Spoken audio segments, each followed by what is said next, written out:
L'arbre de Noël de Monsieur d'Avrigny, de G. Lenôtre.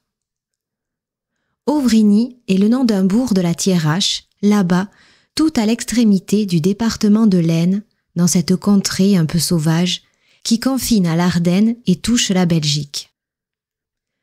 Ce petit coin de France, pays d'origine de tous les tresseurs de paniers et très à l'écart des grandes routes, restera longtemps arriéré. Au début de la Révolution, Avrigny n'était qu'un village de 50 feux, quelque peu distant d'une vaste maison qu'on nommait le château, et qu'habitait un bon gentilhomme campagnard, vieux célibataire, fort simple d'allure et très accueillant. De temps immémorial, le village et le château avaient entretenu les meilleures relations. Le comte d'Avrigny était charitable, les paysans se montraient dévoués. Au moindre embarras, ils avaient recours à leur seigneur, qui se chargeait de trancher à l'amiable tous leurs différends et qu'ils trouvaient toujours prêts à intervenir dans leurs démêlés avec la maîtrise des eaux et forêts ou avec les gardes de monsieur le duc d'Orléans. Sans mettre fin à cette bonne entente, les événements de la Révolution amenèrent un certain refroidissement entre les villageois et leurs seigneurs. Les gazettes n'arrivaient pas, il est vrai, jusqu'à Avrigny. Elles y auraient trouvé d'ailleurs si peu de lecteurs que leur influence eût été à peu près nulle. Pourtant, les esprits forts s'agitaient. On n'était pas sans relation avec la petite ville du Nouvion et même avec Vervins, où venait d'être installé le tribunal de l'arrondissement et, encore qu'on n'en eût que l'écho, on n'ignorait rien des grands événements qui se passaient à Paris. Il était venu de l'an, au moment des élections, des messieurs saints de large ceinture et empanachés comme des timbaliers, qui avait prêché aux paysans ébahis les bienfaits de l'égalité et le bonheur de l'indépendance. Ils avaient bien ajouté que tous les nobles étaient faux comme Judas et cruels comme Barbe-Bleue. Mais les paysans d'Avrigny n'en connaissaient qu'un, lequel leur avait toujours paru franc et généreux, de sorte que les discours des Jacobins de l'an étaient restés sans effet. Le comte, lui, n'avait rien changé à ses habitudes. Comme il avait du jugement, et même de l'esprit, il se garda bien d'émigrer. N'ayant aucun droit du Seigneur à regretter, il ne montra point de colère lors de l'abolition des privilèges. Lorsqu'il vit que, peu à peu, les villageois qu'il avait toujours traités en amis se déshabituaient, par méfiance ou par fierté, de venir le consulter, il affecta de ne point s'en apercevoir et continua, comme par le passé, à vivre en philosophe qui n'attend rien de personne et que l'opinion des autres ne gêne point. On était à l'hiver de 1793, la veille de Noël, et le comte d'Avrigny, fidèle à un vieil usage de la région, avait fait dresser dans le vestibule du château un magnifique sapin coupé dans son parc et qu'il agrémentait de petites lanternes, de rubans, de jouets et de friandises, joyeusement suspendues aux sombres branches de l'arbre.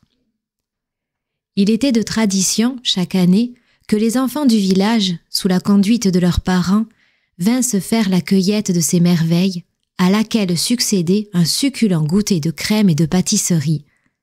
Les paniers des mamans, à portée vide, débordaient au retour de provisions et de chauds tricots. Les hommes eux-mêmes trouvaient dans la poche de leur houppelande de poussiéreuses bouteilles de vin ou des cruchons de vieille eau-de-vie. C'était une fête dont on se réjouissait 2 mois d'avance et dont on parlait jusqu'à Pâques.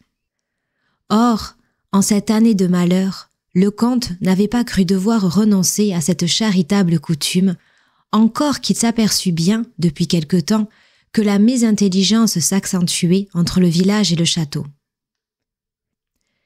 Même il avait eu, ce jour-là, l'idée d'une magnifique crèche où l'on voyait l'image en cire du divin enfant, étendu sur la paille dans une grotte en écorce d'arbre disposée au pied de l'arbre de Noël, sous les gros rameaux qu'un nuage de farine blanche semblait charger de givre. Le vieux gentilhomme, qui prenait plaisir à présider lui-même à cet arrangement, mettait la dernière main à son œuvre lorsqu'il entendit sonner à la porte du château. S'imaginant que l'impatience de ses invités devançait l'heure, il se hâtait d'allumer ses dernières veilleuses, lorsque son domestique introduisit, au lieu de la bande d'enfants attendus, le maire du village. On disait alors le procureur syndic, nommé Gérard, et son adjoint, qui s'appelait Birou. Le comte leur tendit la main, qu'ils prirent avec un peu d'embarras. Ils les connaissaient de longue date, l'un et l'autre. Gérard, paysan presque illettré, n'était pas un mauvais homme. Birou, au contraire, était envieux, beau parleur et prétentieux. Il savait à peu près lire l'imprimé, et cette supériorité lui donnait un prestige énorme aux yeux de ses concitoyens. Il s'était fait recevoir membre du club des Jacobins de Guise, et il venait même de s'adonner à une feuille révolutionnaire qu'il déchiffrait tant bien que mal, sans y comprendre un trait-mot. C'était lui qui faisait marcher la commune. C'était lui également qui était parvenu à inculquer à ses concitoyens que leur dignité d'homme libre ne leur permettait plus de frayer avec leur scie devant Seigneur, que, pour sa part, il ménageait fort, étant obséquieux de sa nature et jugeant, avec prudence, qu'on ne pouvait prévoir comment les choses tourneraient. Donc, Gérard et Birou se présentèrent au comte d'Avrigny, fort étonnés de cette visite intempestive. Birou jeta à l'arbre de Noël un regard assez ironique, mais il sut se contenir. Gérard salua d'un air contraint, et comme le gentilhomme les remerciait d'avoir mis tant d'empressement à précéder leurs concitoyens, l'autre balbutia. « Oh, ce n'est pas positivement pour cela que nous... N'est-ce pas, Birou ?»« Non, non, » répliqua Birou en ricanant niaisement. « Ce n'est point là ce qui nous amène. » Le comte les invita à passer dans son cabinet et à exposer le motif de leur visite, se déclarant prêt à les entendre en attendant ses invités. Mais Birou, prenant la parole, « Eh bien, pour parler net, citoyens, vos invités ne viendront pas. »« Comment ? Pourquoi ? » ?»« Je le regrette, oh, je le regrette, » se hâta d'ajouter Birou. Le citoyen Gérard peut vous dire combien la chose me peine. Mais ils ont pensé, ils ont cru. Quoi enfin ? Que les circonstances ne permettaient peut-être pas à des patriotes de se mêler à certaines pratiques entachées d'aristocratie. C'était une phrase de sa gazette. Le comte se mordit les lèvres. « Voyons, Birou, dit-il. Croyez-vous que ce qui était bien il y a quelques années puisse être mal aujourd'hui ? Non, certes, je voulais dire. Et à moins que la morale n'ait changé, ce dont j'ai grand peur, sommes-nous en droit de critiquer aujourd'hui ce que nous approuvions jadis ? Birou, ne se sentant pas de force à soutenir la discussion sur ce ton, esquiva la question et répliqua par un de ces arguments qu'il avait entendu émettre à la jacobinière de Guise et qu'il replaçait à tout propos sans en comprendre la portée. « Tranchons le mot, citoyen, fit-il. Si nous nous abstenons désormais de venir défiler devant votre arbre de Noël, c'est qu'une manifestation si puérile révolte la raison et blesse l'égalité. Quand j'aurai le temps, monsieur Birou, répondit le gentilhomme, vous voudrez bien m'expliquer en quoi l'image d'un enfant couché sur la paille d'une crèche peut offusquer vos sentiments égalitaires. Mais brisons-la. Nous reparlerons de mon arbre de Noël quand les temps seront moins troublés et quand les gens seront moins sots. Mais j'imagine que cette renonciation à un vieil usage qu'aimaient vos pères ne vous portera pas bonheur. » Et, se posant en homme qui congédie ses visiteurs, il ajouta. « Vous n'aviez pas d'autre communication à me faire ? » « Pardon, excuse, » fit à son tour Gérard. « J'étais venu vous consulter sur quelque chose d'assez délicat. Birou, qui parle bien, mais qui parle trop, ne m'a pas laissé le temps d'en causer avec vous. Voici de quoi il s'agit. » Et le brave procureur syndic exposa que, depuis 3 ans qu'il remplissait à Avrigny les fonctions d'officier municipal, il s'était tiré tant bien que mal de sa besogne. Il rappela que, bien souvent au début, il était venu prendre conseil du châtelain. Puis, il s'était forcé de s'en remettre à son propre bon sens et aux lumières de ses co-administrés. Mais cette fois, le cas était grave. Si grave qu'il n'avait pas jugé devoir moins faire que de venir s'éclairer auprès de l'homme le plus instruit de la commune. Il avait en effet reçu l'avant-veille, par l'entremise du commissaire du pouvoir exécutif de l'An, une lettre émanant du comité de salut public en l'invitant à dresser le plus tôt possible la liste des suspects de la commune d'Auvigny. Or, continua-t-il, j'ai eu beau me creuser la tête, j'ignore ce que c'est qu'un suspect. Birou n'en sait pas davantage. J'ai consulté Avar, Desquesnes, Gendel, Randon, toutes les fortes cervelles de l'endroit. Aucun d'eux n'a jamais ouï parler d'un suspect. C'est un mot que nous ne connaissons pas, et je viens tout droit vous demander si vous savez ce que c'est. Le comte dévisagea rapidement ses deux interlocuteurs, voyant qu'ils n'avaient pas chez eux ombre de malice et que leur embarras était réel. « Oui, » reprit-il sérieusement, « suspect est une expression nouvelle que je n'avais, pour ma part, jamais entendu employer avant ces derniers temps. Et quel usage doit-on faire de cette liste que vous avez adressée ? Je dois, dès qu'elle sera écrite, l'expédier directement au comité de salut public qui, voyez la lettre, prendra aussitôt des mesures en conséquence. Et la chose est urgente, en effet. Eh bien, mon brave Gérard, voici ce que le comité demande. Il veut tout simplement connaître les noms de ceux de vos administrés qui se sont le plus signalés depuis le commencement de la Révolution par leur patriotisme et leur haine de l'ancien régime. Et comme Birou dressait l'oreille, le comte ajouta négligemment. Il est probable que la Convention est sur le point de distribuer des emplois et des dotations. Les suspects, en langage officiel, désignent ceux qui sont susceptibles d'obtenir une récompense nationale. Je l'avais pensé, remarqua Birou. Ça ne m'étonne pas, Birou.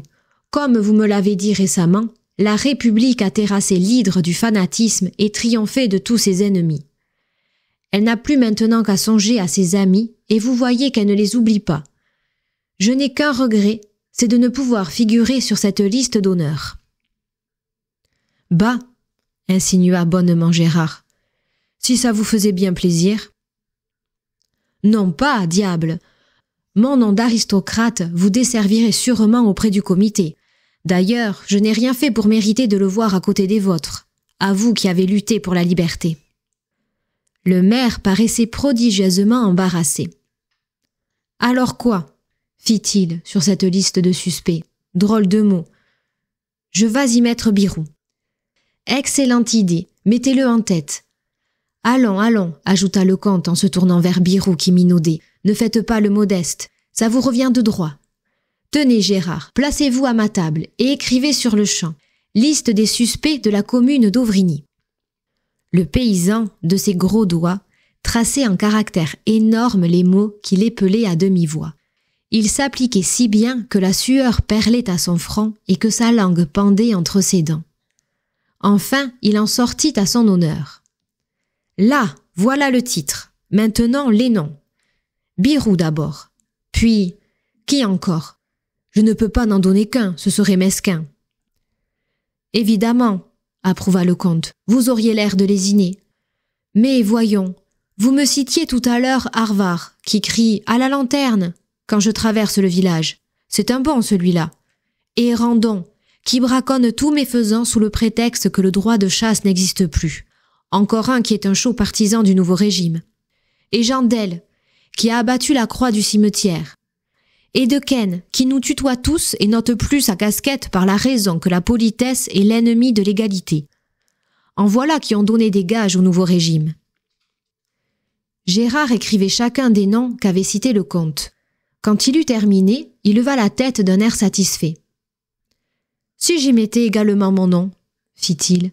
« Je ne vous le conseille pas, Gérard, » reprit le comte. « En qualité de procureur de la commune, vous allez signer cette liste. Il est plus convenable de ne pas vous désigner vous-même. » Le cœur un peu gros de n'y point figurer, le maire d'Auvigny expédia, le soir même, sa liste de suspects au comité de salut public. Dans le village, le bruit de l'incident s'était répandu. Birou n'avait pu se tenir de parler. Il s'était vanté qu'avant peu ces messieurs du comité l'appelleraient à Paris pour lui décerner une récompense. De l'argent peut-être, ou une bonne place, accompagné d'une couronne civique. Aussi fit-il bien des envieux lorsqu'un beau matin, on vit sa maison envahie par la gendarmerie du Nouvion, sous la conduite d'un agent du comité de la Sûreté Générale, lequel fit monter Birou dans une belle berline sur les panneaux de laquelle on distinguait encore, malgré les grattages, l'écusson fleur-de-lysée des princes d'Orléans. Jandelle et les autres furent enlevés d'eux-mêmes, et le soir, en mangeant la soupe, Gérard ne put s'empêcher de soupirer en disant à sa femme « Si le comte m'avait laissé faire, je roulerais à cette heure avec eux sur la route de Paris. » Ce à quoi la femme répondit aigrement « Ça t'en prendra à écouter les conseils d'un ci-devant. » Et de fait, Gérard ne remit plus les pieds au château. Il boudait. Le comte, de son côté, ne venait guère au village. Pourtant, comme il était allé, un jour, chez le charron, il fut frappé du silence et de l'aspect désert du bourg. Il s'informa près d'un vieil homme qui venait de le saluer, à l'ancienne mode. « Ah, monsieur le comte !» répondit celui-ci. « Il n'y a plus de gars valides dans le village. Vous savez bien que le gouvernement a demandé les noms de ceux qu'on devait récompenser, et le maire en avait désigné 5 qui ont été aussitôt appelés à Paris. Mais, voyant cela, les autres n'ont pas laissé de repos qu'on ne les propose à leur tour, et M. Gérard s'est vu forcé de rédiger une seconde liste des suspects de la commune d'Auvigny, où il a mis, comme qui dirait, tout le monde. Il n'a même pu résister au plaisir de s'y nommer aussi. De sorte qu'on a vu arriver un jour toute la brigade de gendarmerie de Vervins avec un grand chariot où ils ont entassé nos hommes. Il y a 6 semaines qu'ils sont partis, tout joyeux et chantants. Mais il faut croire que la place qu'on leur a donnée est bien absorbante, car il n'y en a pas un qui ait encore trouvé le moyen de donner de ses nouvelles. Et voilà comment le comte d'Auvigny, aristocrate avéré, se débarrassa de voisins inquiétants et vécut bien tranquille dans son château tout le temps que dura la terreur, tandis que ces paysans figuraient, avec 10 000 autres, tout aussi peu dangereux et aussi peu coupables dans les prisons de Paris. Quand vint Thermidor, le gentilhomme s'entremit autant qu'il le put pour obtenir leur liberté. Mais il y avait alors tant d'injustices à réparer que des mois se passèrent sans qu'il réussît. Il était devenu le père nourricier du village qui ne contenait plus que des vieillards, des femmes et des enfants. Il tenait table et bourse ouverte pour ces pauvres gens qui ne faisaient rien sans prendre ses avis et qui le considéraient comme leur providence. Auvigny était revenu au vieux temps d'avant 89, alors que le village et le château fraternisaient. Les paysans qui n'avaient plus d'autres ressources que la générosité de leur seigneur l'appelaient Monsieur le Comte et respectaient ses faisans. Lui continuait à ne manifester aucun étonnement des revirements successifs qu'avait subis à son égard l'esprit de la population. On remarqua seulement qu'à l'approche de l'hiver, il fit à Paris plusieurs voyages. On en comprit le motif lorsqu'on vit, quelques jours avant la fin de l'année 1794, rentrer à Auvigny, un par un et très penauds, les suspects qu'il avait quittés si glorieux quelques mois auparavant. Il restait très sobre de détails sur leur aventure à laquelle il ne comprenait pas grand-chose. Mais il ne tarissait pas de louanges sur le comte qui s'était employé avec un zèle infatigable à les sortir de leur prison. Aussi y eut-il foule au château la veille de Noël. Le comte n'avait pas fait d'invitation pourtant, et s'il avait dressé l'arbre traditionnel, plus chargé de surprises encore qu'à l'ordinaire, c'était, semblait-il, pour sa satisfaction personnelle. Tout le village se trouvait là, respectueux, plein de reconnaissance. Et comme le maire Gérard se tenait modestement derrière ses administrés, le gentilhomme alla le prendre par la main et l'attira près de lui. « Ah, monsieur le comte !» fit le paysan. « Que ne vous ai-je écouté ? Tout de même, vous nous avez donné une fière leçon. »« Et quoi, Gérard, pas de rancune ?»« Pas l'ombre, monsieur le comte, car si j'avais su, au vrai, ce que c'était qu'un suspect, c'était vous, vous seul, que j'aurais mis sur la liste. J'aurais fait cette sottise. Quand j'y pense, j'en ai le cauchemar. » Eh bien, j'ai vu comment les choses se passaient. Vous n'en seriez pas revenus, tandis que nous, des paysans, on nous a oubliés tout de suite, dans le nombre. Il n'y a que Birou. Birou ? Vous savez bien, l'esprit fort. Il s'est démené tant et si bien, protestant qu'il avait droit à une récompense et qu'il exigeait une place, qu'on s'est décidé à lui en donner une. On l'a incorporé à la 12e demi-brigade. Il est maintenant caporal au ci-devant régiment des chasseurs du Gévaudan. Comme ils revenaient tous deux près de la crèche tout illuminée, Gérard, montrant au gentilhomme les visages extasiés des enfants qui se passaient de main en main les jouets décrochés des branches.